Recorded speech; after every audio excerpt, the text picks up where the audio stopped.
সাপ, অনেক উঁচু বংশের একজন যুবক, নাম হলো মুসাব বিন উমাইর। মক্কার সব যুবকরা তাকে নেতা মানত। নেতা নেতা কি মানত? নেতা মানত। এমন একজন যুবক যার নাম মুসাব বিন উমাইর। কালেমা পড়ে এখনো মুসলমান হয় নাই, মূর্তি পূজক, পৌত্তলিক, মূর্তি পূজা করে। তার বাবা ছিলেন মক্কার অনেক বড় ব্যবসায়ী, অনেক বড় ধনাঢ্য পরিবারের সন্তান ছিলেন মুসাব বিন উমাইর। একদিন আবু জেহেল নবীজির কোরআন শুনা মনে মনে চিন্তা করলেন, যে কোরআন শুনা আমি কাইত হয়ে যাই, তো মক্কার যুবকরা হলে তো সব মুহাম্মদের জন্য পাগল হয়ে যায়। বুঝেন নাই? মুহাম্মদের জন্য কি হবে? পাগল হয়ে যাবে। মুসলমান আল্লাহর বান্দারা, আবু জেহেল রাত্রবেলা কোরআন শুনে মুসাব বিন উমাইরের বাড়িতে গেলেন। আর মনে মনে ভাবলেন, মুসাব বিন উমাইরকে আমি এমন কান পরা দিয়ে আসবো যাতে কোনোদিন মুহাম্মদের কোরআন শুনতে না যায়। গেলেই তো মুহাম্মদের কোরআন শুনে কালেমা পড়ে মুসলমান হয়ে যাবে। আর যদি মুসাব বিন উমাইর কালেমা পড়ে মুসলমান হয়ে যায়, মক্কার সব যুবকরা দলে দলে তারাও মুহাম্মদের হাতে হাত রেখে কালেমা পড়ে মুসলমান হয়ে যাবে। আবু জেহেলের মাথায় টেনশন চলে আসলো, কি করা যায়, কি করা যায়? কোনোভাবেই মুসাব বিন উমাইরকে আল্লাহ রাসূলের কাছে আসতে দিবে না, আল্লাহ রাসূলের জবানে কোরআন শুনতে দিবে না। এটা হলো আবু জেহেলের চিন্তা। আবু জেহেল, আবু লাহাব, উতবা, সাইবা বড় বড় নেতারা সাত সকালে মুসাব বিন উমাইরের বাড়িতে হাজির। ডাক দিলেন, তালিয়া শাবাব, এই যুবক মুসাব এদিকে আসো। মুসাব বিন উমাইর আসলেন। মুসাব বিন উমাইর ডাক দিয়া বলে, আপনারা বড় বড় নেতা সাত সকালে আমার বাড়িতে কেন আসছেন? কারণ কি? আবু জেহেল বলে, এ মুসাব শোনো, সাত সকালে তোমার বাড়িতে এমনি এমনি আসি নাই। তুমি আমাদের গর্ব, আমরা তোমাকে নিয়ে গর্ব করি। তুমি একজন মক্কার সুশিক্ষিত যুবক, তুমি একজন মক্কার সুশিক্ষিত যুবক। মক্কার যুবকেরা তোমাকে নেতা মানে, তোমাকে ভালোবাসে, তোমাকে সম্মান করে। আমরাও তোমাকে স্নেহ করি। মুসাব বিন উমাইর শোনো, আমি তোমার কাছে অনেক বড় একটা বিষয় নিয়ে এসেছি। মুসাব বিন উমাইর বলে, আবু জেহেল বলেন, কি বিষয় নিয়ে আসছেন? আবু জেহেল বলে, মুসাব শোনো, এই মক্কার যুবকেরা মুহাম্মদ ইবনে আব্দুল্লাহর তেলাওয়াত শুনা যুবকেরা তার জন্য পাগল হয়ে যাচ্ছে। মুসাব শোনো, তুমি ভুলেও কোনোদিন মুহাম্মাদের ধারে কাছেও যাবা না। মুসাব বিন উমাইর বলে, কেন যাব না? মুসাব বিন উমাইর বলে, কেন যাব না? আবু জেহেল বলে, শোনো মুসাব, মুহাম্মদ নিজে বানায়া বানায়া কবিতা বলেন নাউজুবিল্লাহ, এই জোরে বলেন নাউজুবিল্লাহ। মুহাম্মদ নিজে বানিয়ে বানিয়ে কবিতা বলে। তুমি যদি মুহাম্মদের কণ্ঠ শোনো পাগল হয়ে যাবা, আর যদি মুহাম্মদের কবিতা শোনো তুমি তার জন্য বেকারার হয়ে যাবা। আমি চাই না তুমি মুহাম্মদের ধারে কাছেও যাও, মুহাম্মদের কবিতা শোনো। আসলে তো আল্লাহ রাসূল কবিতা পড়েন না, তিনি তো পড়েন কোরআন। তিনি কি পড়েন? তিনি তো পড়েন কোরআন।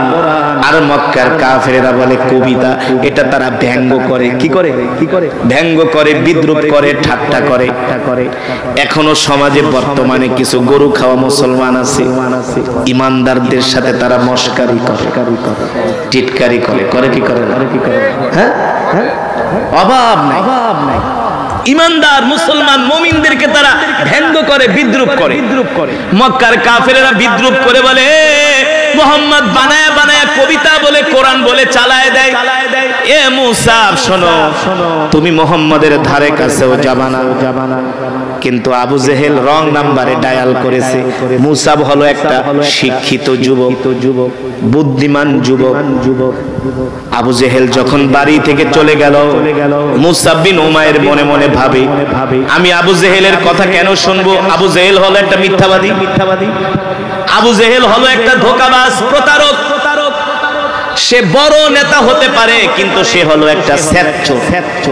কি এই সমাজে কিছু স্যাকচর মার্কা মানুষ আছে না, যারা নিজেরা নামাজ পড়ে না, অন্যকে আয়েশা নামাজের দাওয়াত দেয় না, নিজে ভালো কাজ করে না, সব করে 2 নম্বরই 6 নম্বরই, আর মানুষকে আয়েশা ভালো কথা বলে। মুসাব বিন উমাইর বলে আবু জেহেল হলো এই টাইপের মানুষ। আমি আবু জেহেলের কথা শুনবো না, আমি নিজের চোখে যায় মোহাম্মদকে যাচাই করব, আসলে কি সে মিথ্যাবাদী নাকি সত্যবাদী, নাকি মোহাম্মদ কোরআন পড়ে নাকি কবিতা বানায় বানায় বলে। আল্লাহু আকবার, জোরে বলেন আল্লাহু আকবার। ও মুসলমান, আল্লাহ তাআলা কোরআনুল কারীমে সে কথাই বলছেন, ইউরিদুনা লিয়ুতফিউ নূরাল্লাহি বিআফওয়াহিহিম ওয়াল্লাহু মুতিম্মু নূরিহি ওয়ালাউ কারিহাল কাফিরুন। আল্লাহু আকবার। নবী, মক্কার কাফেরেরা কোরআনের দাওয়াত পছন্দ করে না, মক্কার কাফেরেরা কোরআনের কথা শুনতে চায় না, তারা অপছন্দ করে। মক্কার কাফেরেরা যতই আমার কোরআনকে অপছন্দ করুক না কেন, আমি আল্লাহ আমার জমিনে কোরআনকে প্রতিষ্ঠিত করব। জোরে বলেন সুবহানাল্লাহ, আরো জোরে বলেন সুবহানাল্লাহ। আল্লাহু আকবার। নবী, আপনি চিন্তা করবেন না, টেনশন করবেন না, আপনার কাজ হলো কোরআনের দাওয়াত দিয়া যান। আপনার কাজ হলো দাওয়াত দেওয়া, আর আমার রবের কাজ হলো কোরআন প্রতিষ্ঠা করা, কোরআনের আইন, কোরআনের শাসন প্রতিষ্ঠা করা। ঠিক কিনা বলো? এবার একদিন মুসাব বিন উমাইর আল্লাহ রসুল জাবালে আবু কুবাইস, বর্তমানে যে বাইতুল্লাহ তার পাশে একটা পাহাড় আছে, যারা হজ করতে গেছে সেখানে বসে আল্লাহ রসুল নিজে কোরআন পড়তেন, আর সাহাবীরা তার জবানে কোরআন শুনতেন, কোরআনের বয়ান শুনতেন। মুসাব বিন উমাইর মনে মনে ভাবলেন, আজকে আমি সরাসরি আল্লাহ রসুলের জবানে কোরআন শুনতে যাব। সুবহানাল্লাহ, সুবহানাল্লাহ। জাবালে আবু কুবাইসের পাশে পাদদেশে আল্লাহ রসুল একটা ঘর, একটা হুজরা বানিয়েছিলেন। একটু সামনেই কিন্তু আল্লাহ রসুলের বাড়ি, যেখানে আল্লাহ রসুল জন্ম নিয়েছেন, তার পাশে জাবালে আবু কুবাইস, যেখানে হাজী সাহেবদের মালামাল হারায় গেলে যেখান থেকে মালামাল দেওয়া হয়, ওই পাশেই পাহাড়। সেখানে আল্লাহ রসুল সাহাবীদেরকে কোরআনের তালকিন দিতেন, বয়ান দিতেন। মুসাব বিন উমাইর বলে, আমি একদিন গেলাম আল্লাহ রসুলের তেলাওয়াত শোনার জন্য। আমি দূর থেকে দাঁড়িয়ে দাঁড়িয়ে আল্লাহ রসুলের কোরআনের তেলাওয়াত শুনতেছি, আমি তার চেহারার দিকে তাকায় আছি। আবু জেহেল বলছে সে মিথ্যাবাদী, জাদুকর, গণক, সে মানুষকে ধোঁকা দেয়, প্রতারণা করে। কিন্তু আমি তার জবানে যতই কোরআন শুনি ততই আমি তার জন্য পাগল হয়ে যাই, যতই কোরআন শুনি ততই আমি অভিভূত হই, অভিভূত। সুবহানাল্লাহ বলে। যত আমি কোরআন শুনি ততই মুহাম্মদ সাল্লাল্লাহু আলাইহি সাল্লামের চেহারার দিকে তাকাই আর আমার মায়া লাগে। একদিন কোরআন শুনে চলে আসলাম বাড়িতে। মুসাব বিন উমাইর বলে, আমার ঘুম আসে না, আমার শুধু একটাই চিন্তা, কারণ হলো আল্লাহ তাআলা তাকে হেদায়েত দিবেন। কি দিবেন?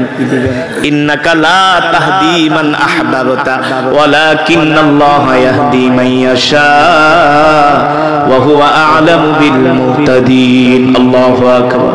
আল্লাহ তাআলা বলেন, নবী, হেদায়েতের মালিক আমি আল্লাহ, আপনার কাজ হলো দাওয়াত দেওয়া, আর আমার দায়িত্ব হলো হেদায়েত দেওয়া। এই যে আপনারা কোরআনের মজমায় আসছেন, আল্লাহ হেদায়েত না দিলে আসতে পারতেন না। ঠিক কিনা বলো? ঠিক কিনা বলো? আল্লাহ যদি আমাদেরকে পছন্দ না করতেন, কোরআনের মজমায় আসতে পারতেন না। অথচ গরু খাওয়া মুসলমান 60-70 বছর হয়ে গেছে, এখনো কোরআনকে সহি করে পড়তে পারেন না, মনে করছেন আল্লাহ ছেড়ে দিবে। একজনকেও ছাড়বে না। তলাবুল ইলমি ফারিদাতুন আলা কুল্লি মুসলিম, কোরআন শিক্ষা করা প্রত্যেকটা মুসলমানের উপর ফরজ। ঠিক কিনা বলেন? যে কোরআন শিখবে না, হাসরের ময়দানে আল্লাহ তাকে কঠিন শাস্তি দিবে। মুসাব বিন উমাইর বলে, আমি আল্লাহ রাসূলের জবানে কোরআন শুনি আমি অভিভূত হয়ে গেলাম, আমি কোরআনের জন্য পাগল হয়ে গেলাম। এত সুন্দর কোরআন আমি আজ পর্যন্ত শুনি নাই। আবু জেহেল বলতেছে এটা কবিতা। আবু জেহেল বলে মুহাম্মদ বানায় বানায় কবিতা বলে, অথচ আমার দাদা হলো কবি, আমার বাবা হলো কবি, আমিও একজন শিক্ষিত যুবক, আমিও পড়াশোনা করেছি, কিন্তু এই কবিতার সাথে, এই কোরআনের সাথে দুনিয়ার মানুষের কোনো কবিতার মিল পাই না। সুবহানাল্লাহ। এটা আসলে কবিতা না, এটা হলো কোরআন। সুবহানাল্লাহ। একদিন শুনতে গেলেন, আবার দ্বিতীয় দিন মুসাব বিন উমাইর আর লোভ সামলাইতে পারে না। দ্বিতীয় দিন শোনার পরে মুসাব বিন উমাইর আরো পাগল হয়ে গেলেন। কোরআনের মহব্বতে, কোরআনের তেলাওয়াতের সুর শুনে তিনি এতটা বিমুগ্ধ বিমোহিত হলেন, মুসাব বিন উমাইর বলে, আস্তে আস্তে করে কোরআন আমার দিলের মধ্যে প্রভাব সৃষ্টি করতেছে। তৃতীয় দিন গেলেন কোরআন শোনার জন্য। প্রথম, দ্বিতীয়, তৃতীয়, কয়দিন? সালাসা ইয়াউম, 3 দিন গেলেন, একদিন না, 3 দিন। হঠাৎ করে আল্লাহ রাসূলের নজর পড়ে গেল মুসাব বিন উমাইরের দিকে। নবীজি দেখে, কিরে এত সুন্দর সুদর্শন একজন যুবক প্রতিদিন কোরআন শুনতে আসে, চিনা চিনা লাগে। আপনারা প্রতিদিন কোরআনের বয়ান করেন, ফর এক্সাম্পল একটা নতুন মানুষ যদি আসে, আমার কাছে একটু কৌতূহল মনে হবে কি হবে না, এটা কে, কার সন্তান, প্রতিদিন আসে, শুইনা আবার চলে যায়। আল্লাহ রাসূল আরো বেশি অবাক হলেন, আসে শুইনা চলে যায়, কে? ডাক দিয়ে, চল ইয়া শাবাব, এদিকে আসো। তোমার নাম কি? তোমার বাবার নাম কি? বলে, আমার নাম হলো মুসাব বিন উমাইর। আল্লাহ রাসূল মুস্কি হাসি দিয়ে বলে, আনতা মুসাব বিন উমাইর, তুই মুসাব বিন উমাইর? নাম। বলে, আমি তো তোমার বাবাকে চিনি, তোমার বাবা না অমুক লোক? বলে, হ্যাঁ। তোমার বাবা তো মক্কার অনেক বড় ব্যবসায়ী, অনেক বড় প্রভাবশালী। বলে, আপনি ঠিকই চিনছেন। তো তুমি আমার এখানে কেন আসো? 3 দিন দেখলাম, ব্যাপারটা কি? বলে, শোনেন। 3 দিন আগে আবু জেহেল আমার বাড়িতে গেছে, যায় বলছে, মুসা, দেখতে শুনতে তুমি সুন্দর সুদর্শন নেতা টাইপের যুবক, তোমার জন্য মক্কার যুবকেরা পাগল। আমি চাই না তুমি মুহাম্মাদের কাছে যায় ধরা দাও আর তোমার জীবন নষ্ট হোক, আরো যুবকদের জীবন নষ্ট হোক। বলে, কেন? বলে, মুহাম্মদ সে হলো একটা জাদুকর, মিথ্যাবাদী। বলেন নাউজুবিল্লাহ। আরো জোরে বলেন নাউজুবিল্লাহ। আবু জেহেল আমাকে বলেছে আমি যাতে আপনার ধারে কাছেও না আসি, আপনার কোরআন আমি না শুনি। আল্লাহ রাসূল মুস্কি হাসি দিয়া বললেন, আবু জেহেল নিষেধ করার পরেও তুমি আসছো। বলে, কেন আসবো না? আমিও তো একজন শিক্ষিত যুবক, আমি আবু জেহেলের কথা কেন শুনবো? এই কারণে শিক্ষার একটা গুণ আছে, শিক্ষার একটা প্রভাব আছে। এই কারণে মূর্খ আর শিক্ষিত মানুষ কোনোদিন এক হতে, আল্লাহ কোরআনে সে কথাই বলছেন, কুল হাল ইয়াস্তাবিল্লাযীনা ইয়ালামুনা ওয়াল্লাযীনা লা ইয়ালামুন। আল্লাহু আকবার। যারা জানে আর যারা জানে না তারা কখনো সমান হতে পারে না। একজন আলেম আর একজন জাহেল কোনদিন সমান হতে পারে না। ঠিক কিনা বলো? সমাজে কিছু মুসলমান আছে 2-4 কলম পয়রা আলেমদের সাথে টেক্কা মারে। আছে কি আছে না? 2-4 কলম পয়রা হুজুরদের বিরুদ্ধে ফতোয়া দেয়। হুজুরে কি জানে? তুমি কি জানো? সাবধান। আল্লাহ নিজে বলছেন, যারা জানে আর যারা জানে না তারা সমান নয়। মুসাব বিন উমাইর বলে, আল্লাহ রাসূল, আবু জেহেল আমাকে আসতে নিষেধ করছে, আমি কি তার কথা শুনবো না? আমি শিক্ষিত না? আমি দেখবো আমার নিজের চোখে, আমি আপনাকে জাস্টিফাই করব। আল্লাহ রাসূল মুস্কি হাসি দিয়া, হ্যাঁ, মাশাআল্লাহ। তাহলে তুমি আমাকে কি দেখেছো বলো? মুসাব বিন উমাইর বলে, আল্লাহি রাব্বিল কাবা, কাবার দিকে হাত ইশারা করে, পাশেই তো বাইতুল্লাহ। আল্লাহি রাব্বিল কাবা, রবের কাবার কসম খায়া বলি, আমি আপনার তেলাওয়াত যতই শুনি ততই আমার হৃদয় ঠান্ডা হয়ে যায়। ওগো নবী, আপনি জানেন না আমি 1 দিন না 2 দিন না 3 দিন এসেছি আপনার জবানে কালাম শোনার জন্য। আল্লাহু আকবার। আপনার জবানে কোরআন শোনার জন্য আমি 3 দিন এসেছি। আল্লাহ রাসূল ডাক দিয়া বলে, যুবক, 3 দিন শোনার পরে আমার সম্বন্ধে তোমার অভিব্যক্তি কি? আমার সম্বন্ধে তোমার ধারণা কি? আবু জেহেল যা বলেছে তার সাথে মিল আছে কিনা? মুসাব বিন উমাইর বলে, আল্লাহর কসম করে বলি, আল্লাহি রাব্বিল কাবা, ওই আবু জেহেল যা বলেছে সব মিথ্যা, সব মিথ্যা। আপনি নবী, এর মধ্যে কোনো সন্দেহ নাই। আপনি নবী, এর মধ্যে কোনো সন্দেহ নাই। আল্লাহ রাসূল বলে, তুমি সত্যি করে বলছো? বলে, না, আমি সত্যি বলেছি, আপনি নবী।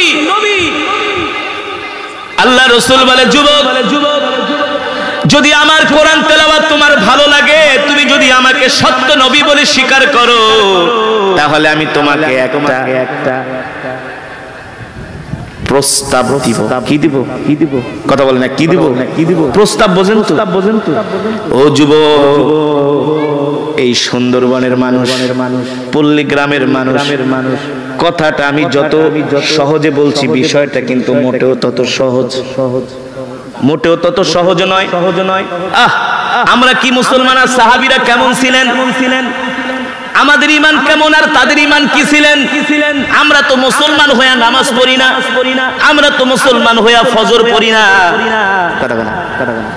একটা মাস রমজান মাস মোটামুটি রোজা টোজা রাখছি, মসজিদে মুসল্লিও হইছি, রমজানও শেষ, মাগার নামাজও শেষ। হ্যাঁ, রমজানও শেষ, নামাজও শেষ। কপাল পরা কোথাকার, নাখান্দা কোথাকার। একটা মাস মোটামুটি মসজিদে আসছে, যেদিন ঈদের ঘোষণা হয়েছে এক মাস মোটামুটি তাও সিগারেট বিড়ি ঠিড়ি খাওয়া কমায় দিচ্ছে। ঈদের চাঁদ উঠছে আর জনমের টানা শুরু। চাচা এত খান কে? এক মাস বাদ দিছি, ওটা এখন কাজা কাফারা আদায়। সঠিক নাকি বেঠিক? রমজান মাসে টুপিটাও মাথায় ছিল, পাঞ্জাবিটাও গায়ে ছিল, দাড়িগুলো বড় হয়েছে। ঈদের চাঁদ উঠছে, সেলুনে যে একটা খুঁটটা লক, এক মাস দাঁড়িয়ে রাখছি না। আবার কিছু ধোকাবাজ আছে, রমজান শুরু হইলে প্রথম একটা দুইটা রোজা রাখে, আবার লাস্টে যায় দুইটা রাখে। কারণ কি? প্রথমও রাখছি, লাস্টেও রাখা আল্লাহরে আটকাইছে। আল্লাহ কই যাবেন, মাফ করবেন না? ফেরেশতাদের মায় একেবারে আড্ডি মাড্ডি ছুটে আলাই। সব ভণ্ডামি করো না।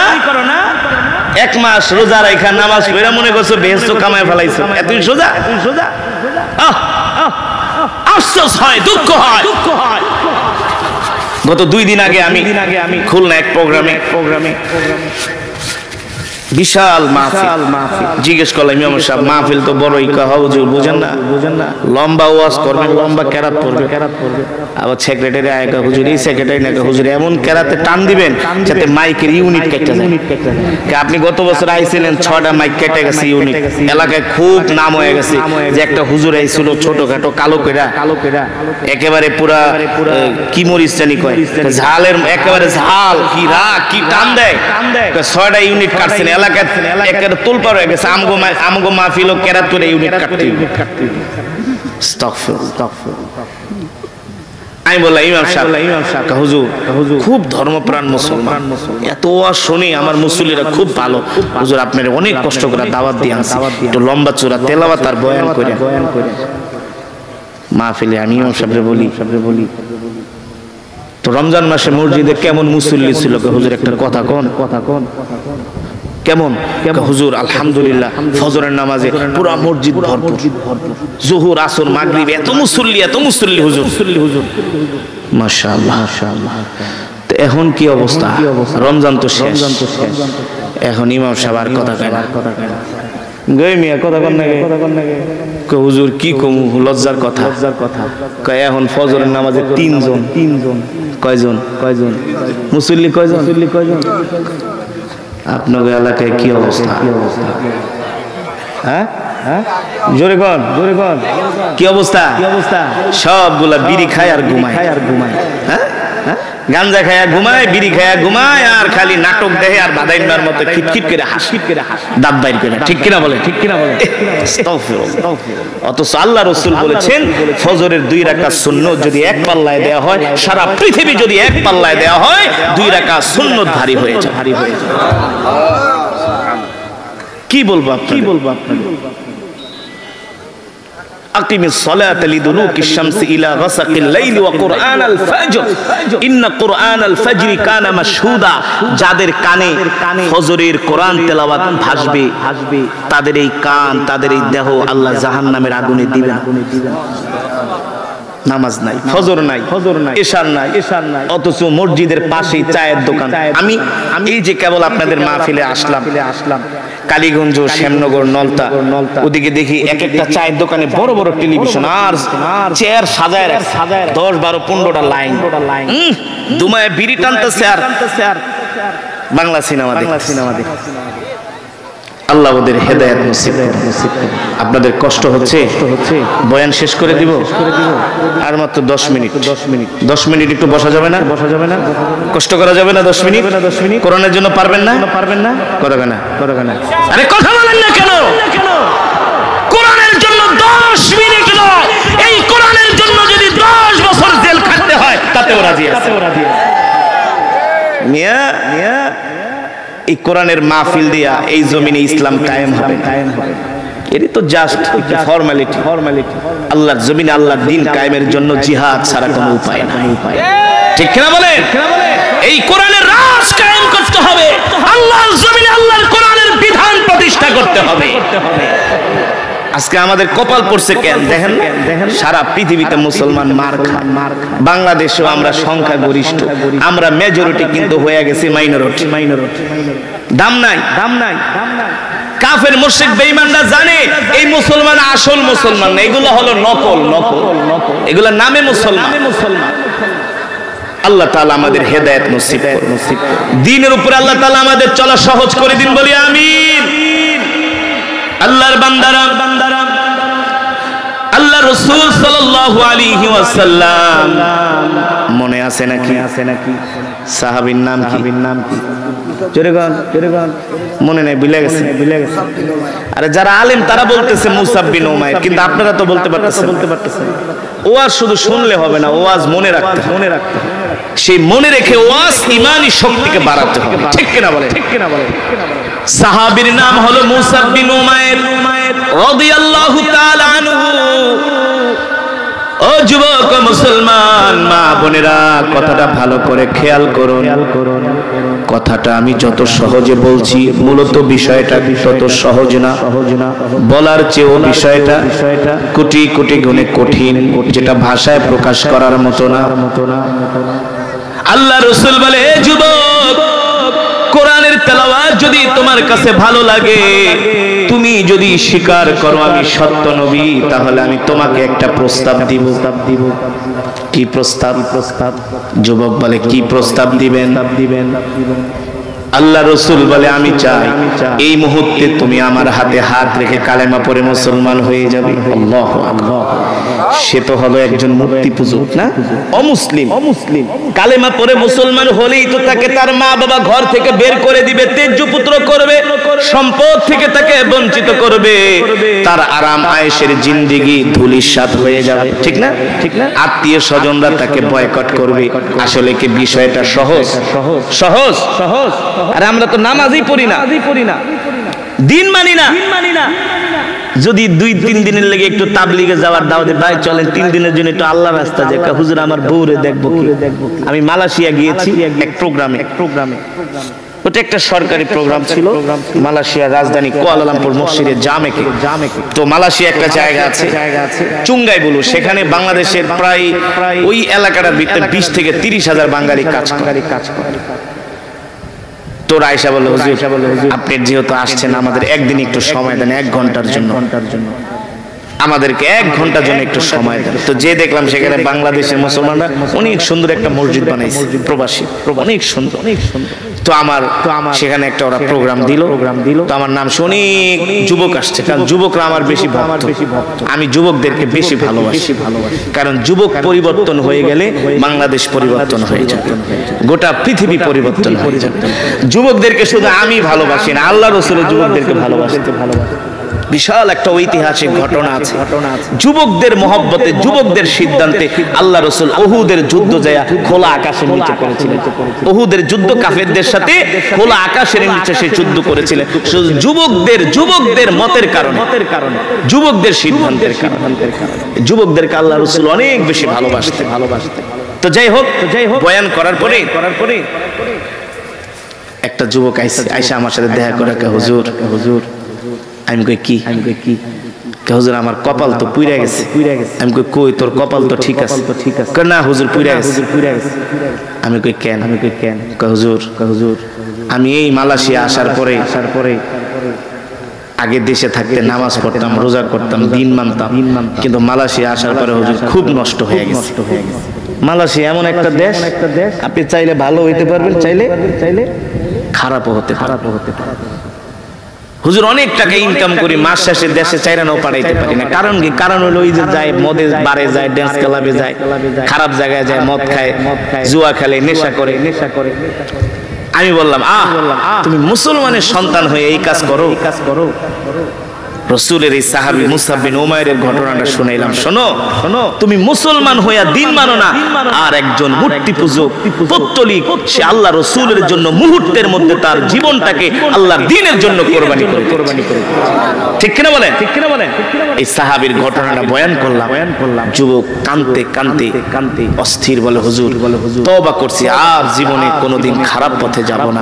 আসলে হেদায়েতের মালিক আল্লাহ তাআলা। যে কোনো বান্দা যদি সে হেদায়েত চায়, হেদায়েত কামনা করে যে আল্লাহ আমি আপনার দ্বীনের উপর চলতে চাই, আপনি আমার জন্য সহজ করে দেন, এটা যদি সে কামনা করে আল্লাহ তাআলা অবশ্যই তাকে দ্বীনের উপরে তাকে চালাবে, আল্লাহর ওয়াদা।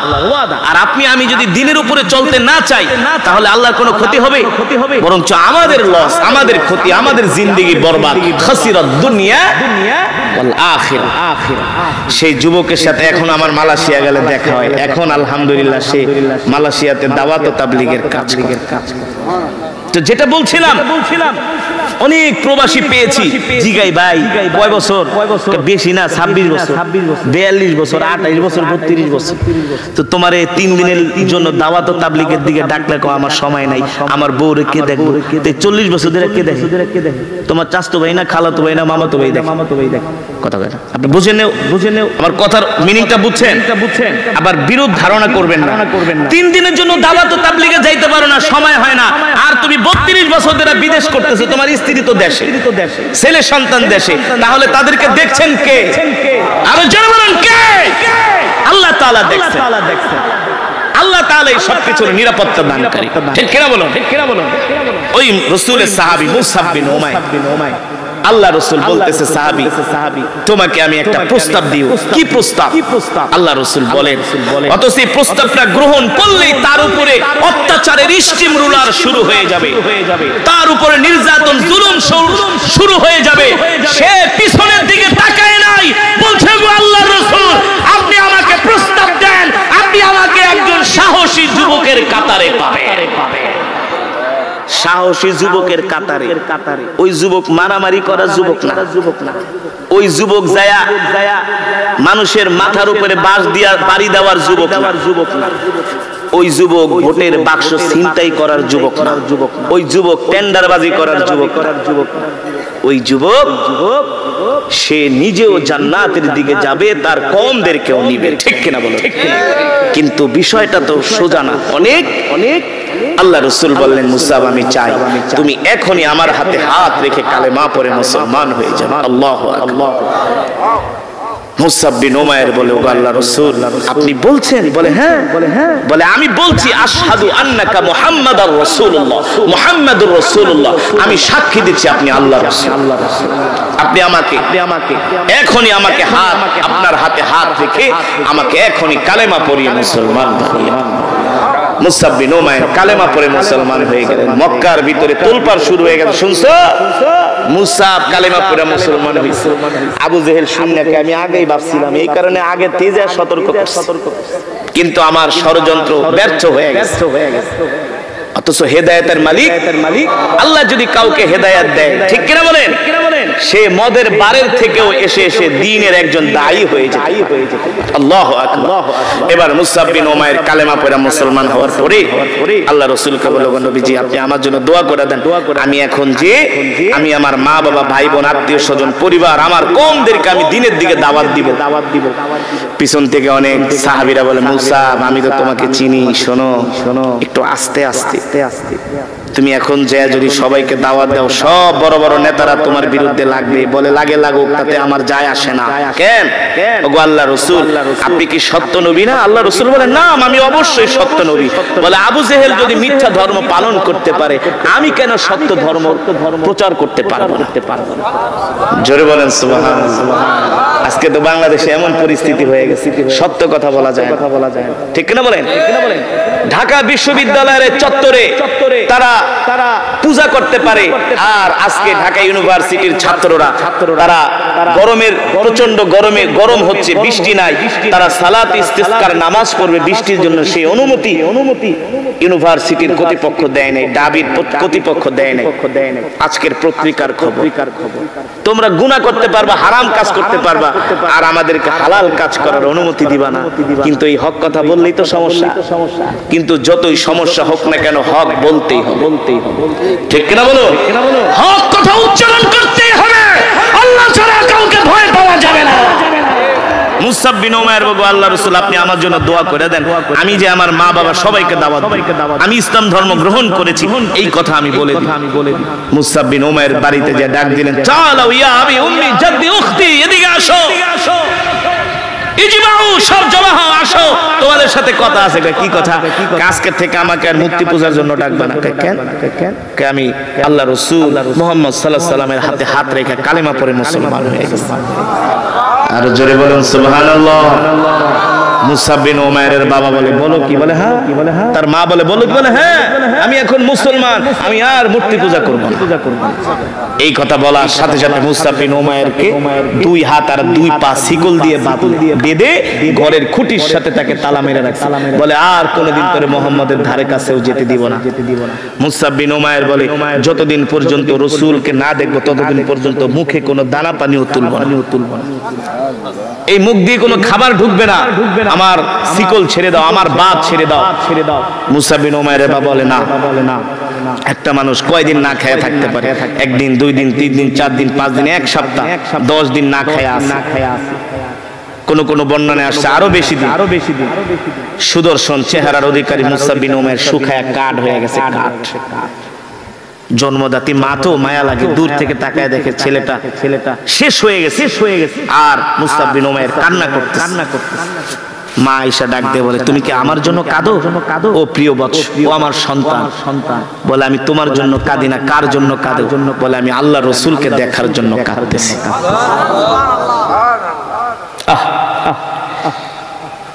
মা ভাবলো, এই ছেলে আটকে রাখতে পারবো, মরে যাবে, কিন্তু মুহাম্মদকে ছাড়তে পারবে, কি আর করবে? মা নিরুপায় হয়ে তালা খুলে দিলেন, শিকল খুলে দিলেন। সেই অবস্থায় শিকল হাতে নিয়ে আল্লাহ রাসূলের দরবারে মুসাব বিন উমাইর চলে গেলেন। নবীজি দেখা মুসাব বিন উমাইর আর সহ্য করতে পারলেন না। এ মুসাব, তোমার এই অবস্থা কেন? ওগো আল্লাহর রাসূল, আমি কালেমা গ্রহণ করার কারণে আমার মা বাবা আমাকে ঘরের ভিতরে শিকল দিয়ে আটকায় রাখছে। আমার সামনে খাবার দিছে, আমি বলেছি যতক্ষণ আমি আমার নবীকে না দেখবো ততক্ষণ কোনো খাবার আমার মুখ দিয়ে যাবে না। আমি 1 গ্লাস পানিও খাবো না। কোন রকম পানি খেয়ে খেয়ে জীবন বাঁচায় আপনার কাছে আসছে। আল্লাহ নবী তাকে কোলে টেনে নিলেন, বুকে টেনে নিলেন। আল্লাহ রাসূল তাকে আদর করলেন। আল্লাহ নবী বললেন, বলছিলাম না তুমি দ্বীন গ্রহণ করলে তোমার উপরে অত্যাচার হবে, জুলুম হবে। মুসাব বিন উমাইর বলে, আল্লাহর রাসূল, আমার উপর যত অত্যাচার, নির্যাতন, জুলুম হয়েছে, আল্লাহর কসম করে বলি, আপনার চেহারা দেখার সাথে সাথে আমি সব ভুলে গেছি। মুসলমান, আমরা আমাদের ঈমানের অবস্থার সাহাবীরা কেমন ছিলেন? তারা কিভাবে দ্বীন মানতেন, আল্লাহর হুকুম মানতেন। আজকে আমরা মুসলমান হয়ে নামাজ পড়ি না, আজকে মুসলমান হয়ে কোরআন পড়ি না, আজকে মুসলমান হয়ে আমাদেরকে মসজিদে পাওয়া যায় না। আমাদেরকে পাওয়া যায় গানের আড্ডায়, জিনার আড্ডায়, মদের আড্ডায়, নেশার আড্ডায়। অথচ রাসূলের সাহাবীরা দ্বীনের জন্য কত কষ্ট করেছে, কত নির্যাতন, জুলুম তারা সহ্য করেছে। আল্লাহর দ্বীন থেকে তারা এক চুল পরিমাণ দূরে সরে যাবে। এই কারণে আল্লাহ রাসূল বলেছেন, মিন আসহাবিকা নুজুম ইক্তাদাইতুম ইহতাদাইতুম। আমার এক একজন সাহাবী তোমাদের জন্য তারকা তুল্য। আমার ইন্তেকালের পরে তোমরা আমার সাহাবীকে অনুকরণ করবা। আমার সাহাবীদেরকে তোমরা সত্যের মাপকাঠি মনে করবা। ঠিক কিনা? মুসলমান আল্লাহর বান্দারা, এই কারণেই তো রাসূলের সাহাবীরা জান্নাত কামাই করার জন্য, আল্লাহ সন্তুষ্ট করার জন্য তারা পাগল হয়ে যেত, ঠিক কিনা বলেন? রাসূলের সাহাবীরা জাহান্নামের ভয়ে সব সময় তারা ভীত সন্ত্রস্ত থাকতো। তারা জান্নাত পাওয়ার জন্য, আল্লাহ তাআলাকে সন্তুষ্ট করার জন্য সাহাবায়ে কেরাম তাদের জান মাল সময় সব কিছু আল্লাহর রাস্তায় কোরবানি করে দিয়েছেন, ঠিক কিনা বলো? ও মুসলমান বন্ধুরা, যুবক ভাইয়েরা আমার, আমরা তো গরু খাওয়া মুসলমান, নামে মুসলমান। এখন তো মুসলমান ঠিকমতো আল্লাহর কোরআন পড়ে না, আল্লাহর হুকুম মানে না, আল্লাহর বিধান মানে না, ঠিক কিনা বলো? বাংলাদেশের 100% মুসলমানের ভিতরে 95% মুসলমানই কোরআন পড়তে পারে না। কি মনে করছেন? আপনাদের সামনে আমি যে কোরআন পড়লাম, আল্লাহ তাআলা হাসরের মাঠে ধরবো, কোরআন পড়তে পারোস নাই। তোদের এলাকায় একজন কোরআনের কারি আসছিল, কি যদি তার মহব্বতে, কোরআনের মহব্বতে যে একটু কোরআন শুনতি, হয়তো আমি আল্লাহ এই উসিলায় ক্ষমা করে দিতাম। আমলনামার ভিতরে দেখবে কোরআন তেলাওয়াত নাই, সব ভুল, কিচ্ছু পারে না। ফেরেশতারা ধরবে, আল্লাহ আপনার এই বান্দা দুনিয়াতে কোরআন পড়তো না, কোরআন জানতো না, কোরআন শুনতেও যায় নাই। সরাসরি আল্লাহর কোরআনও সাক্ষী দিবে, আল্লাহ দুনিয়াতে আপনার কত বান্দারা, একজন কোরআনের কারি আসছিল তার কোরআন তেলাওয়াত শোনার জন্য, কোরআন পড়তে পারতো না কিন্তু কোরআনকে মহব্বত করত। কোরআনের মহব্বত হয়, কোরআনের আওয়াজ শুনে দূর দূরান্ত থেকে দৌড়ে দৌড়ে কোরআনের মজমায় আসছে, ঠিক কিনা বলো? আল্লাহ রাসূলের হাদিস, আল কোরআন হুজ্জাতুল লাকা ওয়া আলাইক, এই কোরআন হাসরের মাঠে কারো পক্ষে সাক্ষী দিবে। কি করবে? সাক্ষী দিবে। যারা কোরআনকে ভালোবাসবে, কোরআনের তেলাওয়াত শুনবে, কোরআনের মজমায় আসবে, কোরআনের মজমায় বসবে, কোরআনের তেলাওয়াত শুনে চোখ দিয়ে পানি ঝরাবে আর বলবে, হায় রে রবের কোরআন কত সুন্দর কোরআন, রবের জবানের কালাম কত মজার কালাম। যারা কোরআনের তেলাওয়াত শুনে কোরআনের প্রতি ভালোবাসা মহব্বত পয়দা হবে, কোরআন অনুযায়ী আমল করবে, এই কোরআন হাসরের ময়দানে আল্লাহ তাআলার আদালতে দাঁড়ায় বলবে, আল্লাহ আমি কোরআন তার পক্ষে সাক্ষী দিতেছি, আপনি আপনার এই বান্দাকে জাহান্নামের আগুনে দিতে পারবেন না। কে বলবে? কে বলবে? এই কোরআন বলবে, কোরআন আল্লাহ তাআলার কাছে বলবে, আল্লাহ আমি কোরআন তার পক্ষে সুপারিশ করতেছি, আপনি তাকে জাহান্নামের আগুনে দিতে পারবেন। অপরদিকে আবার আল্লাহর কোরআন দাঁড়ায় বলবে, আল্লাহ আমি এই বান্দার বিরুদ্ধে আপনার আদালতে মামলা দায়ের করতেছি, আপনি ওরে জাহান্নামের আগুনে দেন। বলবে কেন? আল্লাহ কোরআনের তেলাওয়াত হচ্ছে, এই তেলাওয়াতের আওয়াজ শুনাও কোরআনের মজমায় আসে নাই, বৈশা বৈশা বিড়ি টানছে, ঠিক কিনা বলে? হারাম জিনিস দেখছে, হারাম জিনিস। কোরআনের মহব্বতের চেয়ে দুনিয়ার মহব্বত তার দিলের মধ্যে বেশি ছিল। আমি কোরআন তার বিরুদ্ধে সাক্ষী দিতেছি, আল্লাহ আপনি তাকে জাহান্নামে দিয়া দেন। এই কারণে মুসলমান, আল্লাহ রাসূল বলেন, এই কোরআন কারো জন্য হাসরের ময়দানে হবে হাসির কারণ, আবার এই কোরআন কারো জন্য হাসরের ময়দানে হবে কান্নার কারণ, ঠিক কিনা বলেন? এই কোরআন আল্লাহ তাআলা আমাদের জন্য হাসির কারণ বানায় দিন, বলি আমিন। আমরা যেন কোরআনের সুপারিশে হাসতে হাসতে জান্নাতে যেতে পারি, বলুন আমিন।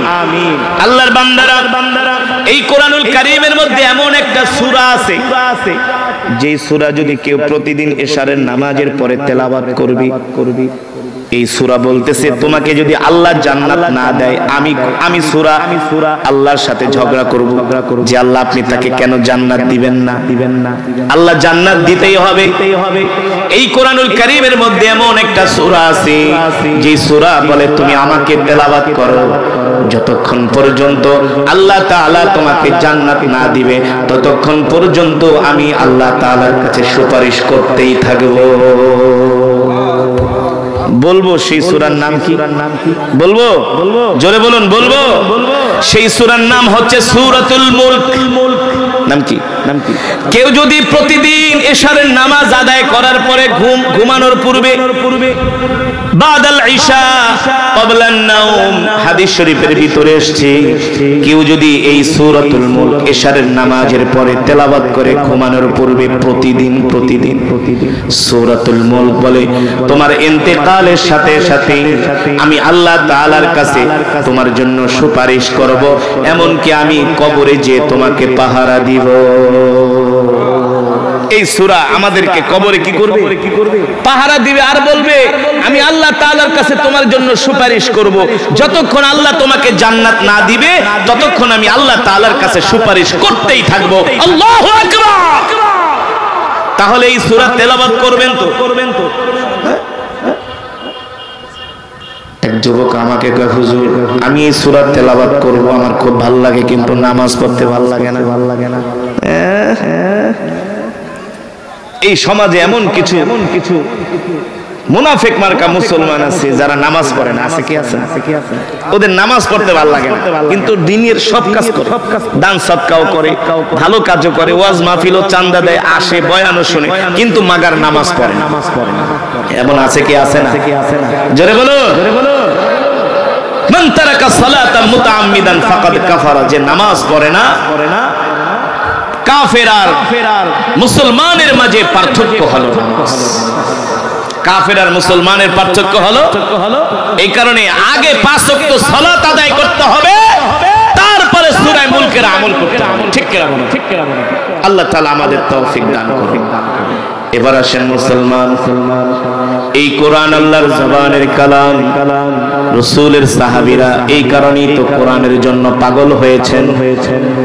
আজকে আমরা মুসলমান হইয়া কোরআন পড়ি না, আজকে আমরা মুসলমান হইয়া কোরআনের তেলাওয়াত জানি না, আজকে আমরা মুসলমান হইয়া কোরআনের পক্ষে কথা বলি না, আজকে আমরা মুসলমান হইয়া কোরআন শুনতে আসি না। কিন্তু মক্কার বিখ্যাত কাফের আবু জেহেলও কিন্তু কোরআনের ভক্ত ছিল। জানেন না? আবু জেহেলও কিন্তু কোরআনের ভক্ত ছিল। আল্লাহ রাসূলের তেলাওয়াত শোনার জন্য আবু জেহেল, এখন তো বাজে রাত 11:30 12টা, আবু জেহেল রাত 3টা বাজে না ঘুমায়া আল্লাহ রাসূলের জবানে কোরআন শোনার জন্য বাইতুল্লাহ চলে আসতো রাত 3টায়। আর আপনারা গরু খাওয়া মুসলমান রাত 10টা বাজে কোরআনের মজমায় আসেন। আর আবু জেহেল না ঘুমায়া গভীর রজনীতে আল্লাহ রাসূলের জবানে কোরআন শোনার জন্য চলে আসতো। আল্লাহু আকবার।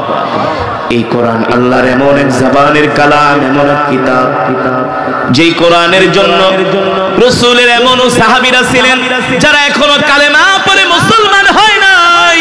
কিন্তু মুসলমান না হলে কি হবে যুবক?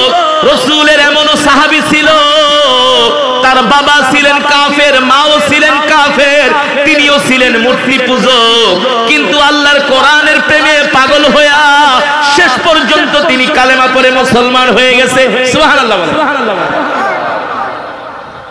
শুধু কালেমা পড়ে মুসলমান হন নাই, এই কোরআনের জন্য নিজের দেশ ছেড়েছেন, দেশ, নিজের বাপের ভিটা ছেড়েছেন, মায়ের ভালোবাসা ছেড়েছেন, সম্পদ ছেড়েছেন, বিলাসী জিন্দেগি ছেড়েছেন, একমাত্র এই কোরআনের জন্য। এই কোরআনের জন্য দুনিয়ার সব ত্যাগ করেছেন, আরামের বিছানা বাদ দিয়া মাথার নিচে পাথর বালিশ বানায়া ঘুমাইছেন এই কোরআনের জন্য। দিনের পর দিন না খেয়ে রয়েছেন এই কোরআনের জন্য। আজকে আমরা সেই মুসলমান হইয়া এত সুন্দর কোরআন পাই, আমরা সেই কোরআন পড়ি না। ঠিক কিনা বলে? ও মুসলমান, রাসূলের সাহাবী যার নাম হলো মুসাব বিন উমাইর, নাম কি? নামটা শুনতে মনে হয় এখনই মুসলমান হয়ে গেছে, কিন্তু না, মুসাব বিন উমাইর ছিলেন মূর্তি পূজক। কি ছিলেন? একজন যুবক, সুদর্শন যুবক, দেখতে শুনতে প্রিন্সের মতো চেহারা, রাজকীয় চেহারা, আভিজাত্যের ছাপ, পোশাক আশাকের মধ্যে, চেহারার মধ্যে একটা বংশীয় ছাপ, অনেক উঁচু বংশের একজন যুবক, নাম হলো মুসাব বিন উমাইর। মক্কার সব যুবকরা তাকে নেতা মানত। নেতা কি মানতো? নেতা মানতো। এমন একজন যুবক যার নাম মুসাব বিন উমাইর। কালেমা পড়ে এখনো মুসলমান হয় নাই, মূর্তি পূজক, পৌত্তলিক, মূর্তি পূজা করে। তার বাবা ছিলেন মক্কার অনেক বড় ব্যবসায়ী, অনেক বড় ধনাঢ্য পরিবারের সন্তান ছিলেন মুসাব বিন উমাইর।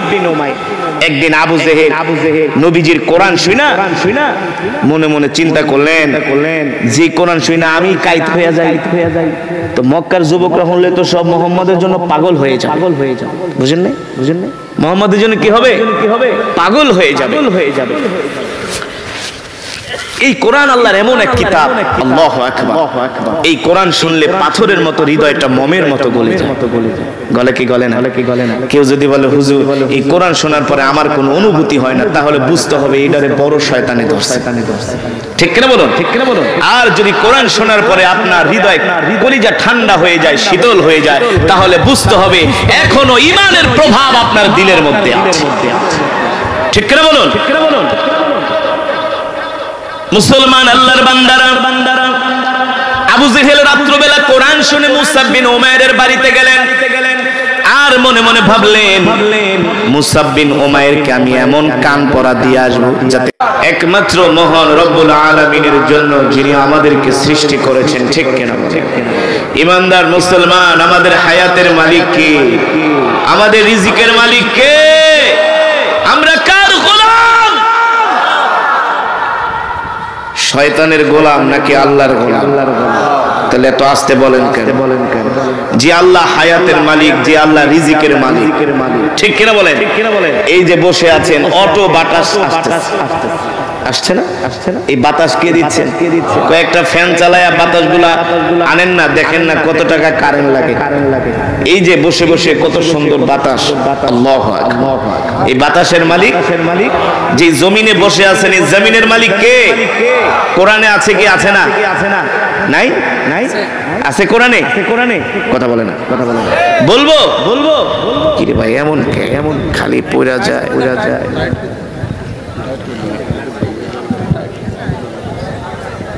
নতুন ক্লিপ তো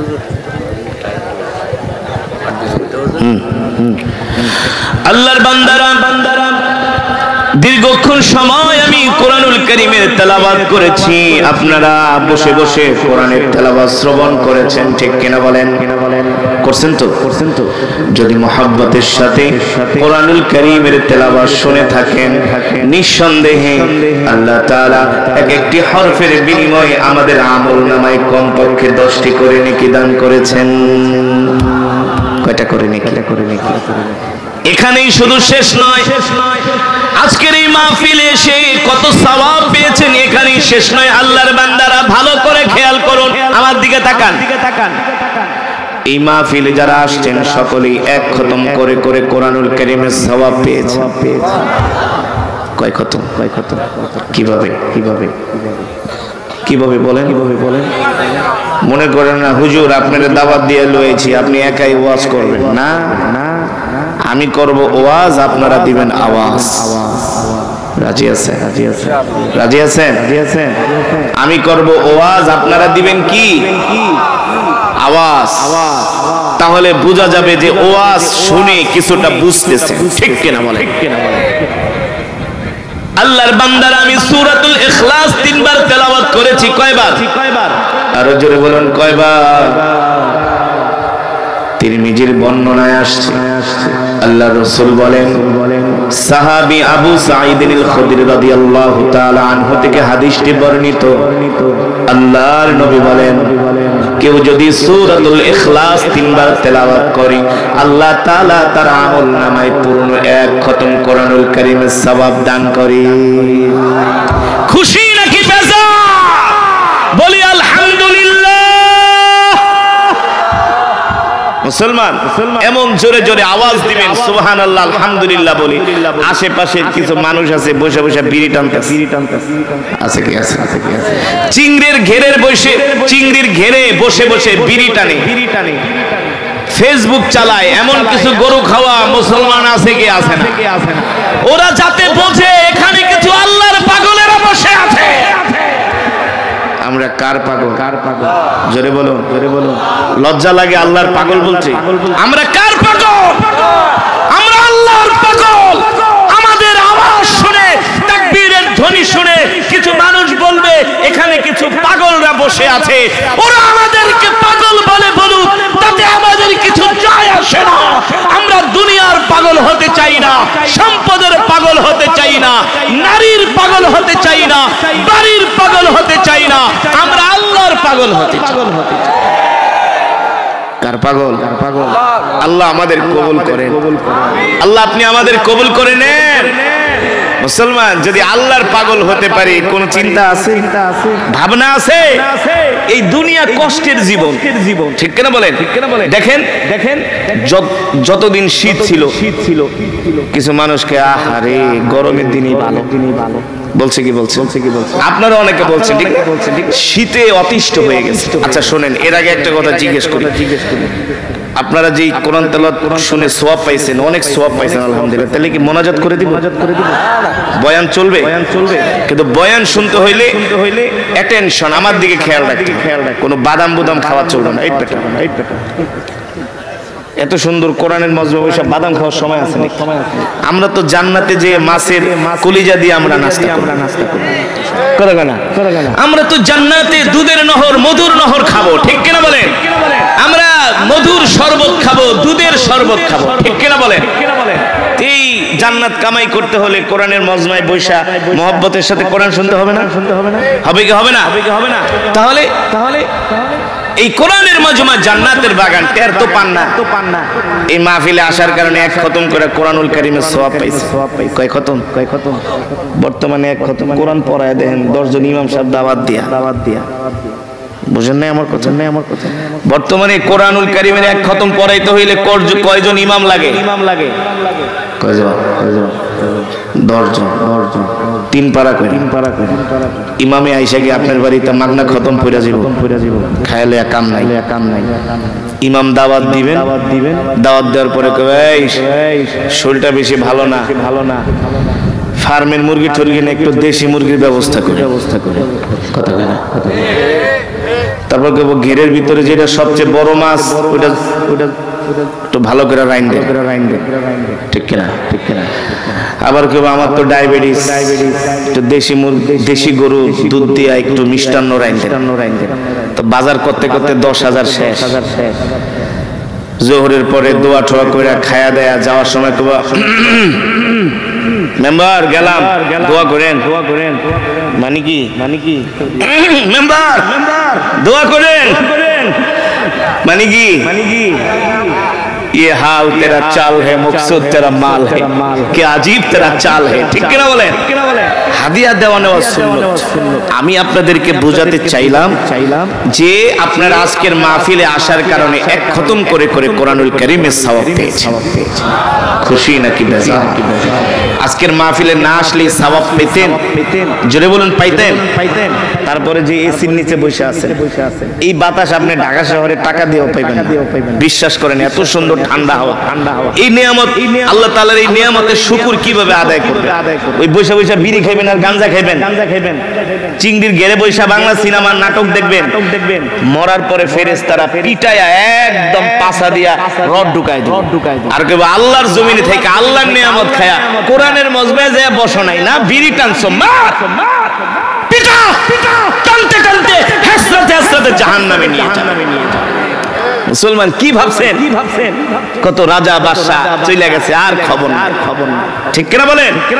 এই পৃথিবী আমাদের থাকার জায়গা নয়, এই পৃথিবী আমাদের আসল বাড়ি নয়, আমাদের আসল বাড়ি হলো জান্নাত। জোরে বলেন কোথায়? মুসলমান আল্লাহর বান্দারা,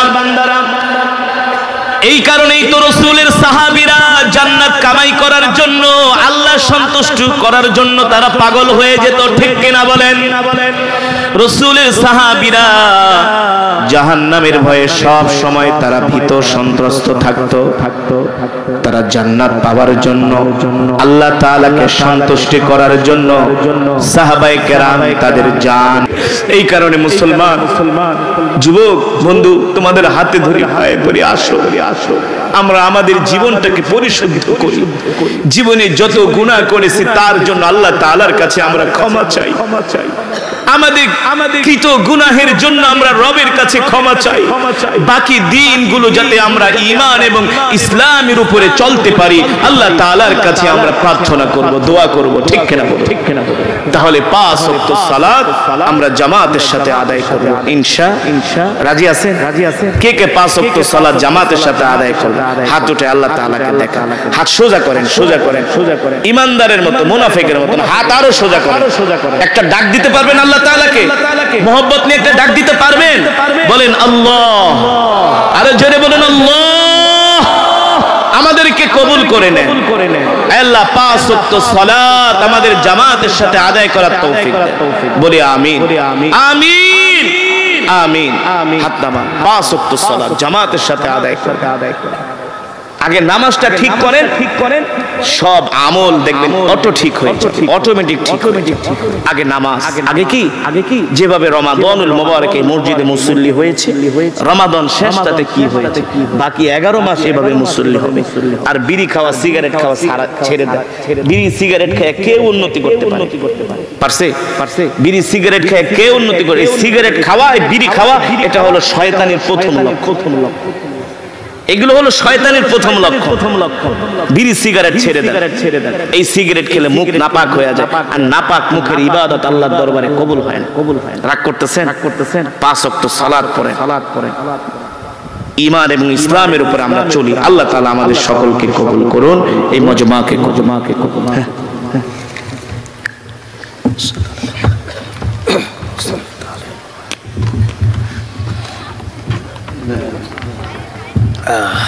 কারেন্ট গেছে।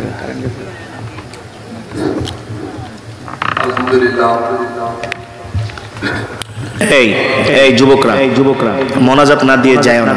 মোনাজাত, দোয়া আল্লাহ তাআলার কাছে অনেক বড় পছন্দনীয় ইবাদত। যে দোয়া করে না আল্লাহ তার উপর রাগান্বিত হয়, যে দোয়া করে না তার ইবাদত কবুল হয়।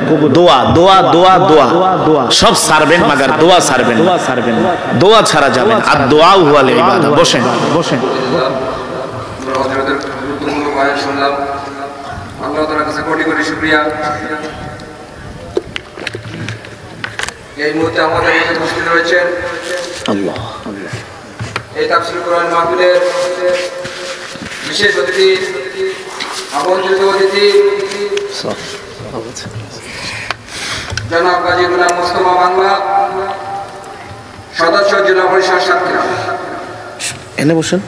আমি মহোদয়কে সংক্ষেপে কিছু বলার জন্য সবিনয় অনুরোধ করছি।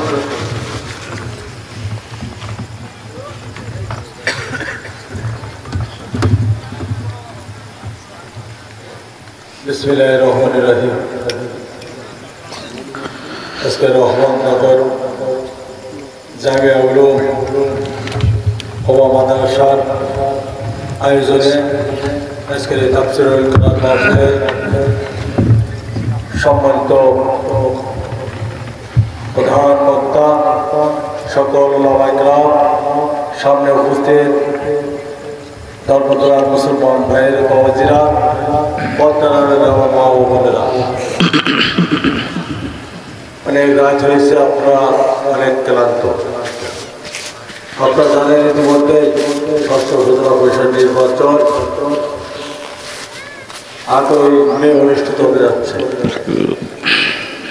আমি শ্যামনগর উপজেলা পরিষদের চেয়ারম্যান পদে প্রতিদ্বন্দ্বিতা করছি। আমার প্রতি ধরা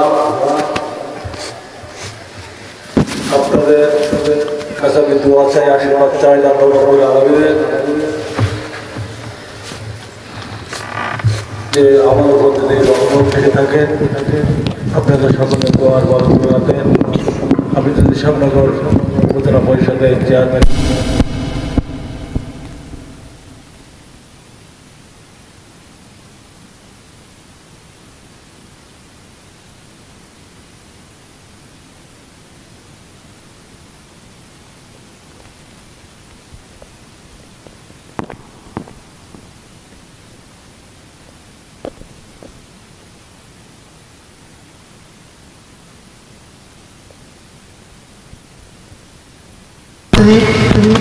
আমরা অত্যন্ত আনন্দ